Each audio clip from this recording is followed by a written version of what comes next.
Vector A1 का length दे दिया, vector A2 का लेंथ दे दिया है, A1 प्लस A2 का रिजल्टेंट का लेंथ दे दिया है, तो इसका वैल्यू पूछा, ठीक है। तो सबसे पहले ब्रैकेट खोलेंगे, तो this dot this plus this dot this, ठीक है, फिर this dot this plus this dot this, है ना, मतलब 4 टर्म्स आएंगे, उनको लिखते हैं। तो A1 डॉट A1 जो होगा वो A1 स्क्वायर हो जाएगा, वैसे A2 dot A2 A2 square, और A1 डॉट A2 या A2 डॉट A1 को A1 A2 कॉस थीटा, ठीक है। तो पहला टर्म हो जाएगा 3 दूनी 6 A1 डॉट A1 यानी A1 स्क्वायर, तो 6 A1 स्क्वायर, ठीक है। वैसे दिस इंटू दिस हो जाएगा -4 A1 dot A2, this dot this हो जाएगा 9 A2 डॉट A1, और A2 डॉट A1 और A1 डॉट A2 सेम होता है, आपको पता होगा, और दिस डॉट दिस हो जाएगा -6 A2 स्क्वायर, ठीक है। अब A1 डॉट A2 यहाँ से निकल जाएगा, कैसे, अगर इस इक्वेशन के दोनों तरफ स्क्वायर करेंगे तो A1 square plus A2 square plus 2 A1 dot A2, है ना, क्योंकि A1 A2 कॉस थीटा को आप A1 डॉट A2 लिख सकते हो, और उसका हो जाएगा 25 स्क्वायर, मतलब 5 स्क्वायर, है ना। अब A1 स्क्वायर कितना है 9, A2 स्क्वायर कितना है 25, तो ये 9 A 25, तो 2 A1 dot A2 is equal to 25, तो यहाँ से A1 डॉट A2 आपको मिल जाएगा, है ना, ठीक है। तो A1 डॉट A2 हो जाएगा -4.5, है ना, तो उसको यहाँ पुट कर देंगे। A1 स्क्वायर, A1 कितना है 3 है, तो A1 को 9 से 54, ये हो जाएगा 9 में से 4 गया 5 times A1 dot A2 which is -4.5, तो ये दोनों टर्म को कंबाइन करके यहाँ लिख दिया, और लास्ट टर्म यहाँ पे कितना है -6 A2 स्क्वायर हो जाएगा 25, ठीक है। तो 54 -22.5 -150, है ना, तो ये हो जाएगा -118.5, यानी ऑप्शन डी, है ना। Okay, two forces P and Q, P का मैग्नीट्यूड दे दिया 2F, Q का 3F respectively at an angle theta with each other, if force Q is doubled their resultant also gets doubled, ठीक है। तो P में अगर 2Q, Q को डबल करके अगर P में ऐड करेंगे तो जो मैग्नीट्यूड आएगा दैट इज डबल ऑफ, अगर P को Q से डायरेक्टली ऐड करते हैं बिना Q को डबल किए, है ना, वही यहाँ पे बोला गया है। इस लाइन को इस इक्वेशन के फॉर्म में कैसे लेके समझो, Q को अगर डबल कर दे तो रिजल्टेंट डबल हो जाएगा, तो Q को अगर डबल करके P के साथ ऐड करें, रिजल्टेंट निकालें, तो जो रिजल्ट आएगा that will be double of अगर Q को बिना डबल किए P में ऐड कर दे, ठीक है। अब इस इक्वेशन का दोनों तरफ अगर स्क्वायर करें तो इसका square should be equal to इसका square should be equal to इसका स्क्वायर, है ना, तो ये वाली चीज़ हो जाएगा P square plus 4Q square plus 2 into this. अब याद रखना P और Q के बीच का एंगल अगर थीटा है तो P और ट्वाइस ऑफ Q के बीच का एंगल भी थीटा ही होगा, ना, ये P वेक्टर है Q वेक्टर है, तो P और 2Q, है ना, तो Q वेक्टर साइन देना है तो दे दो, एंगल वही रहने वाला है, ठीक है, डबल करने से एंगल चेंज हो जाएगा, है ना। तो इसका वेक्टर का लेंथ का स्क्वायर इस वेक्टर का लेंथ का स्क्वायर प्लस 2 दिस इंटू तो 2 आपका PQ कॉस थीटा, ठीक है।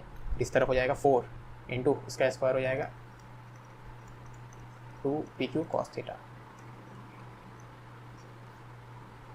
ठीक है। ये दिख रहा है कि नहीं, एक बार चेक कर लेता हूँ मैं, हाँ ठीक है, गुड इनफ। अब P का लेंथ आपको दिया होता है 2F और Q का 3F, ठीक है, बस अब वैल्यू पुट कर लो, थोड़ा सिंप्लीफाई कर लेते पहले, तो 4Q स्क्वायर कैंसिल हो जाएगा दोनों तरफ, तो P square plus 4PQ cos theta is equal to 4Q square तो कैंसिल हो गया, 4P square plus 8PQ cos theta, है ना, तो -3P इज इक्वल टू, इसको उस तरफ भेजे माइनस में आया, प्लस में आएगा ना, 4Q कॉस थीटा, यहाँ से आप कॉस थीटा का वैल्यू देखोगे तो -3/4 P/Q है, और P था 2F, Q था 3F, है ना, FF कैंसिल, 3 कैंसिल, ये -हाफ आ रहा है, तो कॉस थीटा का -हाफ है, कॉस 120 डिग्रीज भी -हाफ होता है, ठीक है, तो थीटा का वैल्यू 120 डिग्रीज यानी ऑप्शन ए होना चाहिए यहाँ पे, ठीक है। Starting from origin at t = 0 with initial velocity 5j metre per second, particle moves in xy plane with constant acceleration लिखना है, टाइम t इसका कोऑर्डिनेट्स है 20 मीटर एंड y0 मीटर, value of t and y0 are respectively, ठीक है। तो अब देखो हम लोग x के along s = ut + half t square लगा सकते हैं, हाँ लगा सकते हैं, क्यों, क्योंकि x के अलॉन्ग वाला एक्सेलरेशन आप देख सकते हो कांस्टेंट है, वैसे y के अलॉन्ग वाला एक्सेलरेशन भी कांस्टेंट है, तो y के अलॉन्ग भी ut + हाफ t स्क्वायर लगा सकते हैं, ठीक है। तो बस वही करेंगे, तो डिस्प्लेसमेंट अलॉन्ग x अगर आपको लिखना है तो डिस्प्लेसमेंट अलॉन्ग x हो जाएगा initial velocity along x which is 0, है ना, इनिशियल वेलोसिटी सिर्फ y के अलॉन्ग है, x के अलॉन्ग नहीं है ना, देख लो इनिशियल वेलोसिटी 5j का है, तो ut + half a acceleration along x कितना है, इतना इंटू t स्क्वायर, ठीक है, तो एट टाइम t बोला गया है, ठीक है, तो हो जाएगा डिस्प्लेसमेंट अलॉन्ग x, है ना, और वैसे डिस्प्लेसमेंट अलॉन्ग y हो जाएगा इनिशियल वेलोसिटी अलॉन्ग y कितना है 5 + हाफ एक्सेलरेशन अलॉन्ग y 4, ठीक है, तो ये हो जाएगा 5t स्क्वायर, है ना, तो डिस्प्लेसमेंट अलॉन्ग x हो जाएगा 5t स्क्वायर, ठीक है। अब आपको डिस्प्लेसमेंट अलॉन्ग x दे दिया है 20, एक्चुअली में कोऑर्डिनेट्स है, ठीक है, तो डिस्प्लेसमेंट क्या होता है, final position minus initial position, तो displacement is final position which is 20 minus initial position क्या है, ओरिजिन पे है, तो इनिशियल x वैल्यू क्या है 0 ही है, तो this is equal to 5t square, तो यहाँ से t का वैल्यू आपको आ रहा है 2 सेकेंड्स, तो उस 2 को यहाँ पुट कर दो, t का वैल्यू 2 पुट करेंगे यहाँ पे, ठीक है, 16 में से 2, 16 डिवाइड बाई 2 8, तो 18 है ना, तो 2 और 18, तो ऑप्शन ए आ गया। ठीक है, particle is moving with velocity इतना वेयर के इज कॉन्स्टेंट, तो general equation of its path, मतलब उसका पाथ का इक्वेशन पूछ रहा है। ठीक है, तो वेलोसिटी का एक्स वाला पार्ट अगर मैं बोलूँ तो वेलोसिटी का एक्स वाला पार्ट क्या है, के वाई, और वेलोसिटी का वाई वाला पार्ट क्या है, के एक्स। अब वी एक्स क्या होता है, d x by d t, और वी वाई क्या होता है, d y by d t. अब हमें टी तो नहीं चाहिए, क्योंकि जब भी आप इक्वेशन ऑफ पाथ निकालते हो तो उसमें टी नहीं होना चाहिए, एक्स और वाई और जेड के बीच का रिलेशन होना चाहिए। ठीक है, यहाँ पे जेड वाला है ही नहीं कि मोशन 2 डायमेंशन में हो रहा है ना, क्योंकि वेलोसिटी के लिए एक्स और वाई के अलॉन्ग जो भी अगर इन दोनों इक्वेशन का रेशियो ले ले तो डी टी वाला टर्म तो कैंसिल हो जाएगा, तो this by this should equal to this by this, यानी वाई बाय एक्स, तो यानी x d x is equal to y d y. तो दोनों तरफ अगर इंटीग्रेट करें x square is equal to y square plus some constant of integration. ठीक है, तो x square is equal to y square plus some constant of integration, यानी option D. अब बोलोगे सर यहाँ तो Y square is equal to X square plus some, मान लो कॉन्स्टेंट 5 है, तो Y square is equal to -5 plus X square लिखोगे ना, तो Y square is equal to X square और जो कॉन्स्टेंट है -5 हो जाएगा। ठीक है ना, ये मत बोलना कि गलत आ गया। ठीक है ना, प्लस कॉन्स्टेंट लिखो या माइनस कॉन्स्टेंट लिखो, उसके हिसाब से कॉन्स्टेंट वैल्यू चेंज कर लेगा। ठीक है, तो ऑप्शन डी करेक्ट है यहाँ पे, है ना। Trajectory of a projectile near the surface of earth is given by this equation if it were launched at an angle theta naught with speed v0। ठीक है, देन थीटा नॉट और v0 का value क्या क्या होगा। ठीक है, अब ट्रैजेक्टरी का आपको इक्वेशन दे दिया है ना, मान लेते हैं आपको ट्रैजेक्टरी का इक्वेशन जो y equal to x tan theta minus g x square by 2u square cos square theta वो पता भी नहीं है, मान लिया आपको नहीं पता है, तब भी इस क्वेश्चन कैसे करेंगे मैं दिखाता हूँ। ठीक है, मान ले तो फॉर्मूला भूल गए, क्योंकि वो फॉर्मूला कहीं सच बोलूँ तो शायद एनसीईआरटी में मेंशन नहीं हो फॉर्मूला, मुझे याद नहीं है, अगर मेंशन नहीं है तो बिना उस फॉर्मूले के भी आपको आना चाहिए, है ना। तो फिर फंडामेंटल में चल जाएंगे, आपको ये इक्वेशन पता है ना। ठीक है, तो इसको थीटा नॉट एंगल से लॉन्च किए थे इनिशियल वेलोसिटी v0 के साथ। ठीक है, तो थीटा नॉट और v0 का वैल्यू पूछा गया है ना बेसिकली, तो y is equal to 2x minus 9x square, है ना। ठीक है, तो पहले तो मैं ट्रैजेक्टरी वाली इक्वेशन दिखा दूंगा, ऊपर में जगह खोज रहा था, मैं ट्रैजेक्टरी वाली इक्वेशन दिखा दूंगा और फिर ऐसे दिखाऊंगा, है ना। अगर आपको नहीं पता तो तब क्या करते हैं। ठीक है, तो ट्रैजेक्टरी का क्वेश्चन क्या होता है, y equal to x tan theta minus g x square by 2u square cos square theta. ठीक है, अब x का कोफिशिएंट देखेंगे, यहाँ पे 2 है, यहाँ पे कोफिशिएंट इतना है, तो ये वाला चीज़ 2 के बराबर होनी चाहिए, और यहाँ पे -9x स्क्वायर है, और यहाँ पे माइनस तो है एक्स स्क्वायर क्या है, ये वाली चीज़, यानी ये वाली चीज़ 9 के बराबर होनी चाहिए। ठीक है, माइनस साइन को मैंने लिया नहीं हो ब्रैकेट में, तो माइनस को बाहर ही रहने दिया, तो 9 के बराबर, अगर इस पूरे को लेते तो -9 कर दें, एनीवेज tan थीटा है 2 के बराबर, तो tan थीटा जो है वो 2 के बराबर है। ठीक है, आपको अगर ऑप्शन देखोगे तो sin थीटा और cos थीटा के फॉर्म में दिया होगा, अगर tan थीटा 2 है तो sin थीटा क्या होगा, tan होता है p/b, है ना, तो 2/1। ठीक है, तो p इतना हो गया, बेस इतना हो गया, हमें तो हाइपोटेनस चाहिए क्योंकि sin थीटा में p/h आता है, हाइपोटेनस हो जाएगा इसका स्क्वायर प्लस इसका स्क्वायर, तो 2/2 दूनी 4 1 5, 2/√5, तो sin थीटा हो जाएगा 2/√5, है ना। तो अब एक मैच कर रहा है, cos थीटा अगर निकालना है वो निकाल सकते हैं, तो cos थीटा हो जाएगा 1 माइनस साइन स्क्वायर थीटा, यानी 1/√5। ठीक है, तो cos थीटा 1/√5 वो भी मैच कर रहा है ना, ये दोनों एलिमिनेट हो गया ना, ये दोनों आ रहा है। ठीक है, ये दोनों एलिमिनेट हो गया, है ना। ठीक है, अब v0 निकालना पड़ेगा, तो ये आपका ये वाला टर्म को आप देखते हैं, ये वाला टर्म 9 के बराबर है। ठीक है, तो g का वैल्यू 10 देने बोला गया, तो g/2 u square cos square theta आपका 9 के बराबर है। ठीक है, तो यहाँ से u स्क्वायर का वैल्यू हो जाएगा 2 5 5/9 कॉस स्क्वायर थीटा। ठीक है, u स्क्वायर वैल्यू क्या हो जाएगा 5/9 कॉस स्क्वायर थीटा, है ना। अब cos थीटा का वैल्यू 1/√5 पुट करें यहाँ पे, तो ये अगर इतना पुट करें cos थीटा का वैल्यू, ठीक है, याद रखना यही है ना cos थीटा का वैल्यू, अगर क्या cos थीटा का वैल्यू 1/√5 उसको पुट करें तो ये 25/9 हो जाएगा ना, 1/√5 का स्क्वायर, हाँ, तो u का वैल्यू हो जाएगा 5/3। तो अभी के लिए तो ये आया है ना। अब दूसरे मेथड से देख लेते हैं, पता भी चल जाएगा मैंने कोई कैलकुलेशन किया है कि नहीं। स्लोप निकालते हैं ना, dy/dx। ठीक है, तो अगर आप dy/dx निकालोगे तो 2 माइनस 18x आएगा, dy/dx अगर आप निकालोगे इस इक्वेशन में तो 2 माइनस 18x। ठीक है ना, अब ये जो प्रोजेक्टाइल है आपका, इसका इस पॉइंट पे अगर मैं स्लोप पूछूं, इस पॉइंट पे स्लोप मतलब इस टेंजेंट का स्लोप, और यहाँ पे जो एंगल होता है इसी को तो थीटा बोलते हैं ना, थीटा नॉट बोलते हैं, मतलब जो भी इस इक्वेशन के हिसाब से इस क्वेश्चन में थीटा नॉट है ना। तो इस पॉइंट पे स्लोप जो होगा, तो यहाँ पे टेंजेंट जो है हॉरिजॉन्टल थीटा नॉट बता रहा है, तो क्या मैं बोल सकता हूँ कि इस पॉइंट पे जो स्लोप होगा वो tan थीटा नॉट के बराबर होगा। अब ये वाला कौन सा टाइम है, ये कौन सा मूवमेंट है, ये जब एक्स कोऑर्डिनेट इसका 0 है ना, यहाँ पे क्या एक्स कोऑर्डिनेट वाई कोऑर्डिनेट दोनों क्या है 0 है ना, क्योंकि ओरिजिन से ही स्टार्ट किया है ना।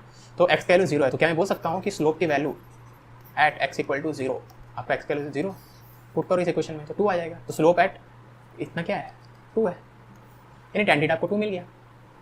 ठीक है, आपको अगर इनिशियल वेलोसिटी निकालना है फिर से डिफरेंशियल मेथड से फिर से निकाल सकते हैं। वैसे अगर अभी तक आप नहीं सोचे हो तो पॉज करके एक बार सोचो, क्योंकि बहुत आसान लगेगा आपको फिर शर्म आएगी कि आपसे निकल सकता था, आप निकाले नहीं, थोड़ा मेहनत करते तो उसके लिए क्या करेंगे, मैक्सिमम वैल्यू ऑफ वाई निकालेंगे। तो वाई का मैक्सिमम वैल्यू मतलब हाइट मिल जाएगा हमें, है ना, एच जिसको बोलते हैं। तो वाई का मैक्सिमम वैल्यू मैक्सिमम मिनिमम से हम लोग निकाल सकते हैं। तो वाई का मैक्सिमम वैल्यू कब होगा, जब d y by d x zero होगा। और d y by d x zero कब होगा, जब ये चीज़ जीरो होगी। और ये चीज़ जीरो कब होगी, एट एक्स इक्वल टू, मतलब this is equal to zero, x equal to 2/18। तो एक्स इक्वल टू 2/18 पुट करेंगे तो वाई का मैक्सिमम वैल्यू आएगा, है ना।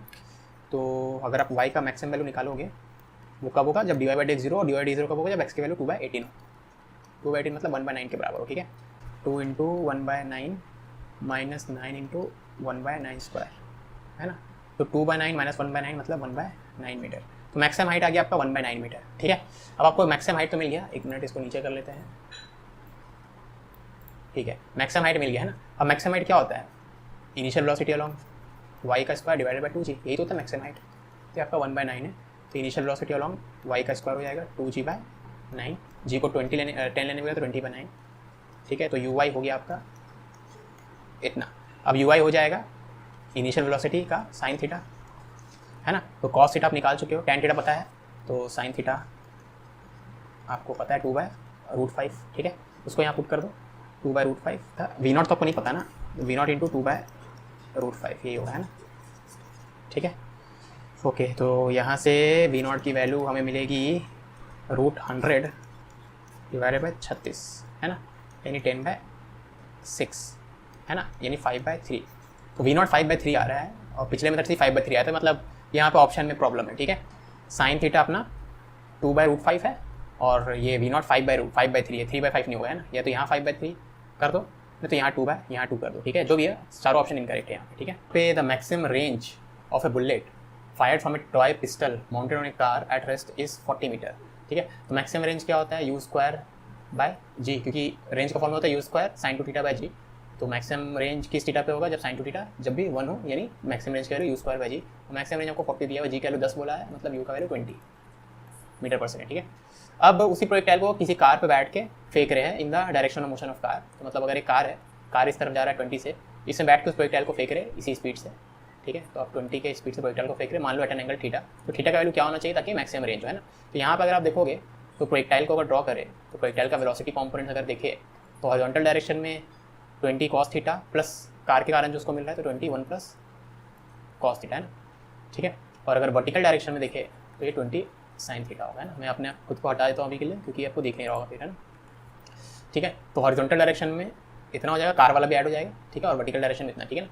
अब हमें बोला है रेंज का मैक्सिमम वैल्यू क्या होगा, तो पहले रेंज का value in terms of theta निकाल लेते हैं, फिर मैक्सिमम मिनिमम यूज़ करके। तो रेंज क्या होता है, हॉरिजॉन्टल डायरेक्शन का velocity which is this into time of flight, तो 21 plus cos theta into time of flight, ठीक है। टाइम ऑफ फ्लाइट क्या हो जाएगा, इनिशियल वर्टिकल वेलोसिटी का डबल डिवाइडेड बाई जी, है ना, 2u/g, तो 40 sin θ/g, ठीक है। तो आपका रेंज का फॉर्मूला इतना है। तो रेंज मैक्सिमम होगा इफ dr/dθ इज 0, जब भी dr/dθ 0 होगा तब रेंज मैक्सिमम है। तो इसका डिफरेंशिएशन को 0 पुट करो, ठीक है। जी का वैल्यू यहाँ पे पुट करो 10, तो ये 4, तो जो भी है तो कांस्टेंट वाला चीज़ है। तो बेसिकली आपको sin थीटा और sin थीटा cos थीटा इसका डिफरेंशिएशन करना है विद रिस्पेक्ट टू थीटा, है ना। बाकी सब कांस्टेंट है, ठीक है। दिस इंटू दिस का, है ना। तो sin थीटा का डिफरेंशिएशन हो जाएगा cos थीटा का माइनस sin थीटा, लेकिन प्रोडक्ट है तो इसको आप ऐसे सोच सकते हो, sin theta into differentiation of cos theta plus cos theta into differentiation of sin theta, ठीक है, इज इक्वल टू 0, है ना। तो यहाँ पे याद रखना प्रोडक्ट रूल लगाना पड़ेगा, है ना। तो बेसिकली हो जा रहा है cos theta minus sin square theta plus cos square theta equal to 0, ठीक है। ओके, अब ये वाली चीज़ आप सब चीज़ को साइन को भी cos में कन्वर्ट कर लो, तो ये हो जाएगा 1 माइनस cos स्क्वायर थीटा मतलब 1 प्लस cos स्क्वायर थीटा। तो पहले से cos स्क्वायर थीटा तो 2, ठीक है। तो basically 2 cos square theta plus cos theta minus 1 is equal to 0, है ना।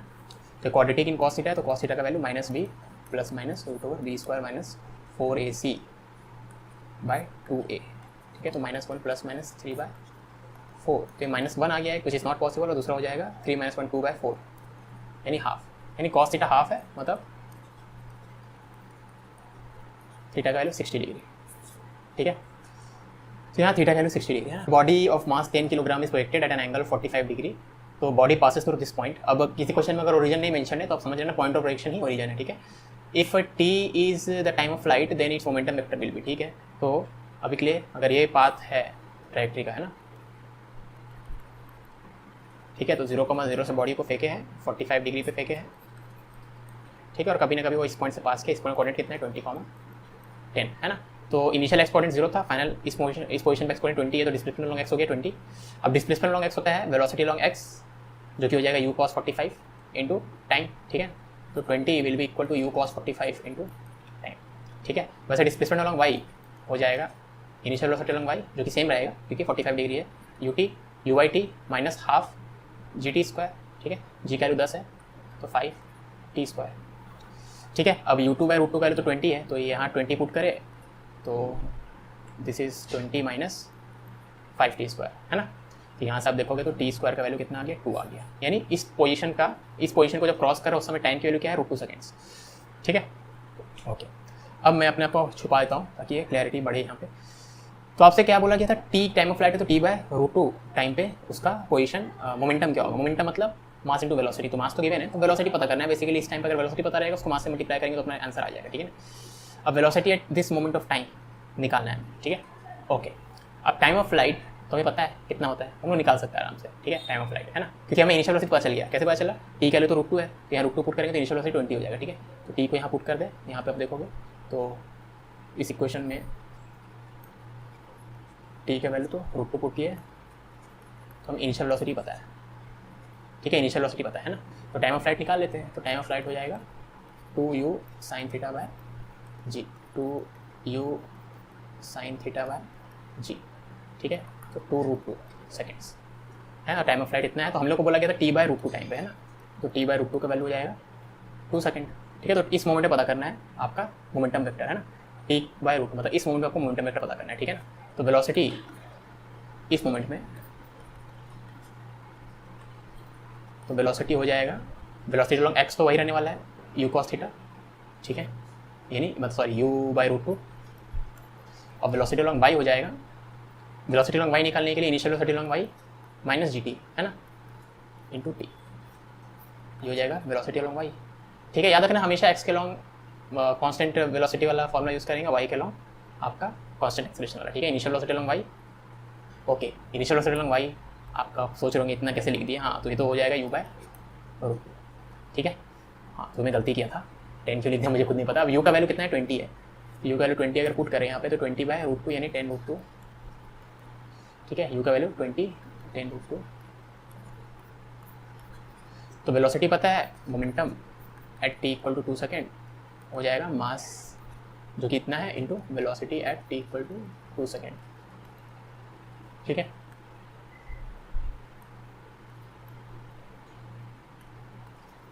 टू सेकेंड है ना, तो दिस इंटू 10 करना है बेसिकली, तो 100 √2 आई कैप, और दिस इंटू 10 करेंगे तो 100 √2 माइनस 200 जे कैप, ठीक है। तो 100 √2 100 माइनस 200 100 √2 माइनस 200 है ना, ऑप्शन डी से मैच कर रहा है। A swimmer wants to cross a river from point A to point B. Line AB makes an angle 30 degree with the flow of river. ठीक है, तो स्विमर जो है इस पाथ के अलॉन्ग जाना चाहता है, रिवर का वेलोसिटी राइट की तरफ है, तो मैन का वेलोसिटी रिलेटिव वेलोसिटी का एंगल क्या होगा। Relative velocity in the sense कि मैन अपना एफर्ट किस सेंस में किस डायरेक्शन में लगा रहा होगा, ठीक है, सो दैट मैन जो है इस पाथ के अलॉन्ग जा सके, है ना। ऑफकोर्स मैन अगर इस पाथ के अलॉन्ग एफर्ट लगाएगा तो रिवर उसको राइट की तरफ ढकेल थोड़ा डिवेट करके ऐसा कुछ ले जाएगा, ठीक है। इससे जिस पाथ के अलॉन्ग जाना चाहते हैं उसके थोड़ा लेफ्ट साइड एफर्ट लगाना पड़ेगा, ठीक है। तो आपसे एंगल पूछा है। अब यहाँ पे एक चीज़ बताई गई है कि magnitude of velocity of the swimmer यानी man is the same as that of river. अब इस लाइन का दो मतलब हो सकता है, इसका दो इंटरप्रिटेशन हो सकता है। पहला इंटरप्रिटेशन मैं मान लेता हूँ कि ये जो magnitude of velocity of swimmer जो है ये velocity of man with respect to river यानी velocity of man in still water इसकी बात कर रहा है, तो इसका मैग्नीट्यूड जो है इक्वल है to that of velocity of river, ठीक है। अब ये वाला केस के लिए अगर हम लोग डायग्राम बनाए तो देखो रिवर तो राइट की तरफ जा रहा है ना, और मैन जो है अपना एफर्ट इस तरफ लगा रहा है थीटा एंगल पे, ठीक है। तो मैन अपना एफर्ट कुछ ऐसा लगा रहा है और इन दोनों का जो रिजल्टेंट है वो कुछ ऐसा आया, ठीक है। अब यहाँ पे इसका मतलब क्या, ये दोनों अगर इक्वल है तो ये और ये इक्वल होंगे, तो मेरा थोड़ा डायग्राम ख़राब है और अच्छा बनाते हैं।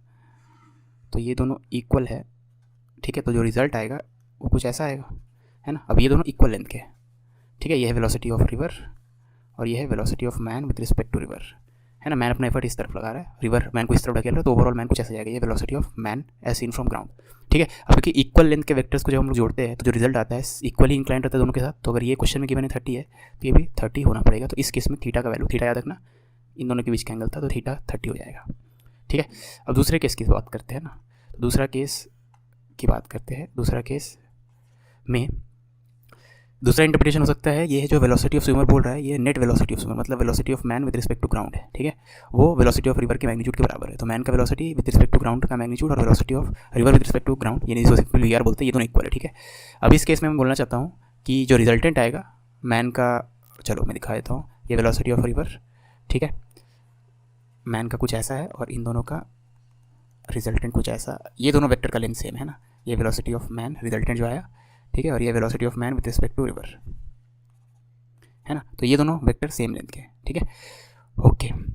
तो अब ये एंगल तो क्वेश्चन में दिया हुआ है 30, ओके, अब ये एंगल क्वेश्चन में दिया हुआ है थीटा, है ना। अब क्योंकि ये लेंथ और ये लेंथ सेम है, ये लेंथ और ये लेंथ सेम है, तो ये ट्रायंगल के हिसाब से सोचो तो इसके सामने वाला एंगल यानी ये एंगल और इसके सामने वाला एंगल यानी ये एंगल इक्वल होगा, ठीक है, दोनों एंगल इक्वल होगा। अब ये एंगल थीटा है तो ये भी थीटा, ये थीटा तो ये भी थीटा है ना, ये पैरेललोग्राम होता है ना, तो ये भी थीटा, तो ये तीनों एंगल का सम 2 थीटा प्लस 30 ये 180 के बराबर होना चाहिए, तो थीटा का वैल्यू हो जाएगा 75 डिग्री, ठीक है। तो दो इंटरप्रिटेशन से ये आंसर आएगा। अब एक्चुअली में आपको चेक करना पड़ेगा जेई में इन दोनों में से कौन सा इंटरप्रिटेशन फॉलो किया होगा, ठीक है, कोई क्वेश्चन पढ़ के पता नहीं चल रहा, अगर मैं रहता स्टूडेंट तो मैं इसको फॉलो करता, बट हो सकता है कि जेई में इसको फॉलो ना किया हो, ठीक है, तो कुछ भी हो सकता है।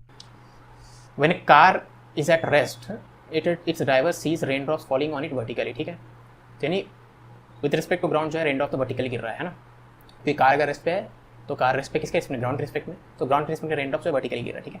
When driving the car with speed v, the raindrops are coming at an angle 60 degree with horizontal, ठीक है, तो कार रेस्ट पे था तो याद रखना एक्चुअली में यानी रेनड्रॉप्स जो वर्टिकली गिर रहा है, ठीक है, तो रेनड्रॉप्स है विद रिस्पेक्ट टू ग्राउंड तो ऐसे गिर रहा है, ठीक है। तो मुझे नहीं पता मैग्नीट्यूड कितना, क्योंकि दिया नहीं है v से, तो जब कार चल रहा है तब ही सीज द रेनड्रॉप्स, ठीक है। अब अगर कार इस तरफ जाए, ठीक है, कार अगर राइट की तरफ जाएगा तो रेनड्रॉप्स लेफ्ट की तरफ जाते हुए दिखेगा, प्लस रेनड्रॉप्स वर्टिकल तो है ही, तो कार अगर राइट की तरफ जाएगा, ठीक है, तो उस केस में रेनड्रॉप्स के पास ये तो रहेगा ही, इसका नाम यू रख देते हैं, साथ में ये भी रहेगा, ठीक है। कार अगर राइट की तरफ भी से जाएगा तो रेनड्रॉप्स के पास रिलेटिव वेलोसिटी v लेफ्ट की तरफ आ जाएगा, और उसके पास तो with respect to ground u था ही पहले से, ठीक है। तो 60 डिग्री विथ हॉरिजॉन्टल, तो इन दोनों का रिजल्टेंट जो आएगा ये 60 डिग्री विथ हॉरिजॉन्टल है, ठीक है, तो ये एंगल 60 डिग्री, ठीक है ना। But net velocity of rain जो होगा रिजल्टेंट वेलोसिटी, मतलब कार में बैठ के जो वेलोसिटी ऑफ रेन हमें दिखेगा हॉरिजॉन्टल 60 डिग्री पे, ठीक है।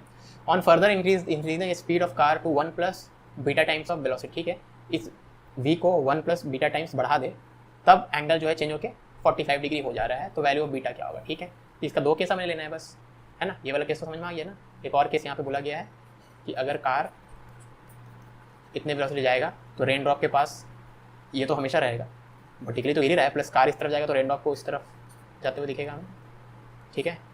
तब ये एंगल कितना है 45, है ना, तो ये beta 1 plus beta into b, ठीक है। इसको थोड़ा अच्छे से लिख देता हूँ मैं, PDF भी तो आपको देना है मुझे, ठीक है, बस हो गया। अब यहाँ से हमें बीटा का वैल्यू पूछा है, तो यहाँ से tan 45 करेंगे, tan 45 हो जाएगा दिस बाय दिस, tan 45 1 होता है, तो यानी u की वैल्यू v 1 प्लस बीटा, ठीक है। और यहाँ से करेंगे tan 60 u बाय v हो जाएगा, तो tan 60 u बाय v, ठीक है। तो u की वैल्यू v√3, उसको यहाँ पुट कर देते हैं v√3, क्योंकि हमें तो बीटा चाहिए ना, तो v कट गया, बीटा की वैल्यू √3 -1, तो 1.732 -1 0.732, तो option D. Congratulations video lecture complete करने के लिए। सो जो भी चीज़ आपको अच्छी लगी, जो भी चीज़ ख़राब लगी, प्लीज़ कमेंट में बताना, और अगर आप डाउट पूछोगे कमेंट में तो प्लीज़ टाइम स्टैम्प के साथ ही डाउट पूछना, करेक्ट टाइम स्टैम्प के साथ। और वीडियो अगर अच्छी लगी हो तो लाइक करना, ख़राब लगे तो डिसलाइक करना, और कारण भी बताना प्लीज़ कमेंट में, ताकि फ्यूचर वीडियोस में वो चेंजेस इनकॉर्पोरेट करके फ्यूचर वीडियोस, फ्यूचर लेक्चर्स और अच्छे बन सके, ठीक है। तो चलो मिलते हैं नेक्स्ट सेक्शन में, अंटिल देन बाय।